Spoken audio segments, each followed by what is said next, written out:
সূর্যপুর নাবালিকা নির্যাতন কাণ্ডে দোষীদের সর্বোচ্চ শাস্তির দাবিতে বারুইপুরে বিক্ষোভ মিছিল। সূর্যপুরে নাবালিকা নির্যাতনের ঘটনায় অভিযুক্তদের সর্বোচ্চ শাস্তির দাবিতে এবং ফুলতলায় স্কুল ছাত্রী প্রসেনজিৎ বিশ্বাসের খুনের ঘটনার প্রতিবাদে শনিবার বারুইপুরে প্রতিবাদ মিছিল অনুষ্ঠিত হয়। পাশাপাশি সূর্যপুর নাবালিকা নির্যাতন কাণ্ডে গ্রেপ্তার সিপিএম নেতা কমরেড লায়েক আলীর নিঃশর্ত মুক্তির দাবিও তোলা হয়। মিছিলে অংশগ্রহণকারী হাতে প্ল্যাকার্ড ও ব্যানার নিয়ে শহরের বিভিন্ন রাস্তা পরিক্রমা করেন। তাদের দাবি, একদিকে নাবালিকা নির্যাতনের সঙ্গে জড়িত প্রকৃত দোষীদের দৃষ্টান্তমূলক ও সর্বোচ্চ শাস্তি নিশ্চিত করতে হবে, অন্যদিকে রাজনৈতিক উদ্দেশ্য প্রণোদিতভাবে কাউকে হয়রানি করা চলবে না। তাই লায়েক আলীর বিরুদ্ধে আনা অভিযোগের নিরপেক্ষ তদন্ত করে তাকে নিঃশর্ত মুক্তি দেওয়ার দাবিও জানানো হয়। বিক্ষোভকারীরা বলেন, নারী ও শিশু নিরাপত্তা নিশ্চিত করতে প্রশাসনকে আরও কঠোর পদক্ষেপ নিতে হবে। পাশাপাশি যে কোনো ঘটনার সুষ্ঠু ও নিরপেক্ষ তদন্তের মাধ্যমে প্রকৃত অপরাধীদের আইনের আওতায় এনে দ্রুত বিচার সম্পন্ন করারও দাবি তোলেন তারা। প্রতিবাদ মিছিলকে ঘিরে এলাকায় পুলিশি নিরাপত্তা জোরদার করা হয়, তবে পুরো কর্মসূচি শান্তিপূর্ণভাবেই সম্পন্ন হয়।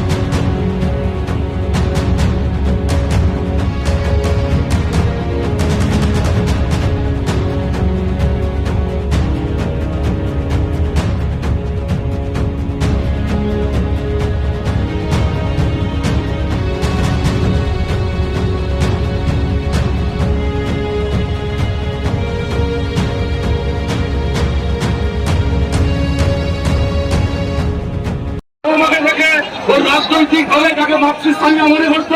মমতা ব্যানার্জিকে থেকে এই শিক্ষা পেয়েছিল।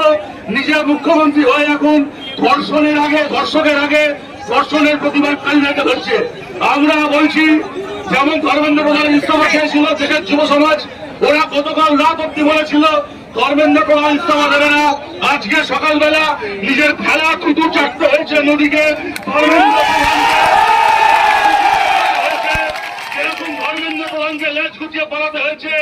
আমরা জিতেছি, ভারতের যৌবন জিতেছে, ভারতের প্রগতিশীল মানুষ জিতেছে, মোদী হেরেছে।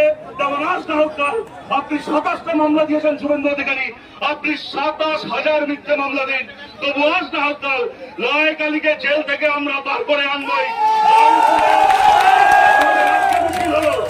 বারুইপুরে আমাদের আজকে মিছিল হলো, আমাদের এর পরের যে মিছিল হবে, আজকের মিছিলের সামনে ছিলেন comrade Mohammad Salim, comrade Sujan Chakraborty, comrade Gobinda Deb, comrade Samik লাহিনীরা।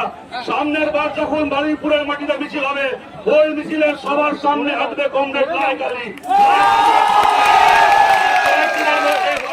থেকে লম্বা মিছিল হবে।